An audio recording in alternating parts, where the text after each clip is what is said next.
Picture the year 18 or maybe even 1700. The farther back we go, the cooler it gets. And guess what? You're about to step into this world for the first time ever. Alright, let me break it down for you. We're talking about stepping into a whole different era, where life was quite different from what we're used to today. So imagine yourself living back then, doing whatever people did during that time. Now, here's the big question. Would you be willing to go back and live that way? Or do you prefer the comforts of modern life? Alright, let's rewind the clock. Not just to the 21st century, but a century or two further back.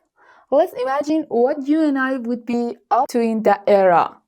So we're dividing into the customs and activities of most people back then, because just like today, there were exceptions and things we wouldn't necessarily relate to. If we were to go back to the time when we were just a sperm, the likelihood of coming into existence would have been very low. Many of us would have died in our mother's wombs or even during our childbirth. You know why? One reason was that back then, the germ theory of diseases wasn't known yet. Those who helped deliver babies, known as midwives today, didn't realize they needed to wash their hands before delivering a baby. This meant that diseases could be passed down from the moment of birth, leading to illness and premature deaths for some of us.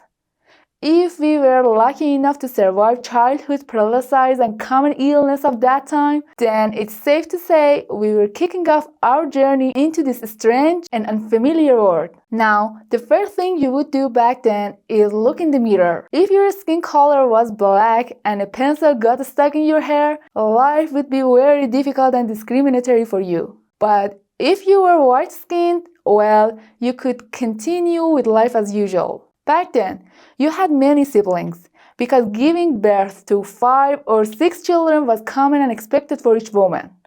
Of course, many of your siblings would also die before reaching adulthood.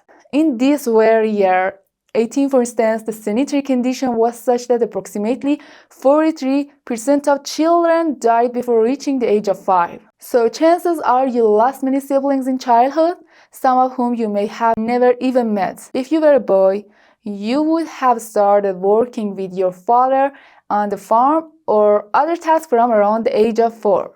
And if you were a girl, you would have started helping your mother with cooking and household chores from a young age as well. However, there's always another scenario to consider. If your sexual orientation differed from the norm, life would have been very difficult for you. You would have had to live with secrecy, suppression, and societal pressure. You will likely have been skilled in horseback riding, and depending on the country you were born in, the type of animal you rode varied between horses, donkeys, camels, among others. Your access to education would have depended entirely on the region you were born into and the financial situation of your family. Therefore, educated individuals held special privileges compared to others in society.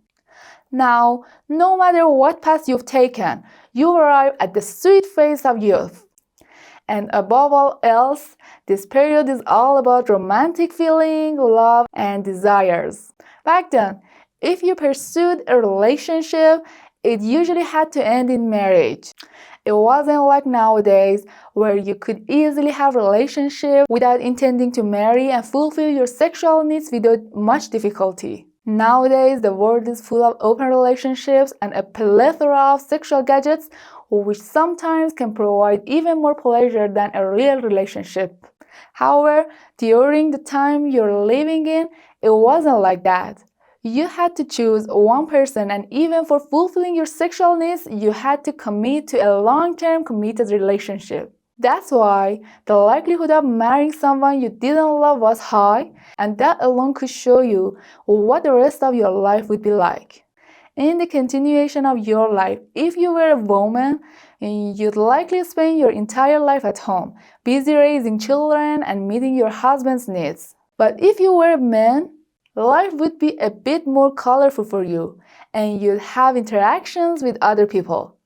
Women back then weren't very involved in work and income generation, and it was the responsibility of men to earn money and provide for the family. However, most of the money you earned would typically go toward buying food and essentials, and there wasn't as much entertainment as there is now that you need to spend money on. In summary, life would continue like this, and if you were lucky, you'd live until around 50 years old before passing on the torch to the next generation. After that, once you passed away, it's likely that men would have no information about you left in the world, and you would become just a distant memory. Your burial place might not even be now in 2024. But what about now?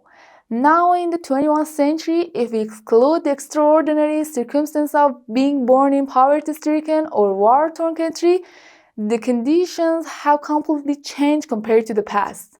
Now, if your parents truly want to bring you into the world, whether or not you're born is more about how ready they are for your arrival, rather than being determined by illness or health conditions. Now, your parents even see your ultrasound and hear your heartbeat before you're born.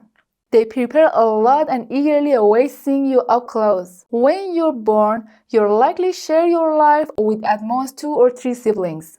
Right from birth, you'll receive care and have plenty of toys and educational aids around you to keep you entertained. Today, until you're around 18, they won't ask much of you, allowing you to focus on your studies and plan for your future without any major responsibilities. Back in the day, completing your education was seen as a major accomplishment, but now it's more of an expectation rather than something that sets you apart from others. In this era, you not only have the support of your family, but also the backing of your government. Today, it doesn't matter if you're male or female, white or black, there are opportunities for success for everyone. The most important tool you have today is your smartphone and the internet, which allow you to accomplish endless tasks that were previously unimaginable. However, you look at the condition for working and having a good life and better now than ever before.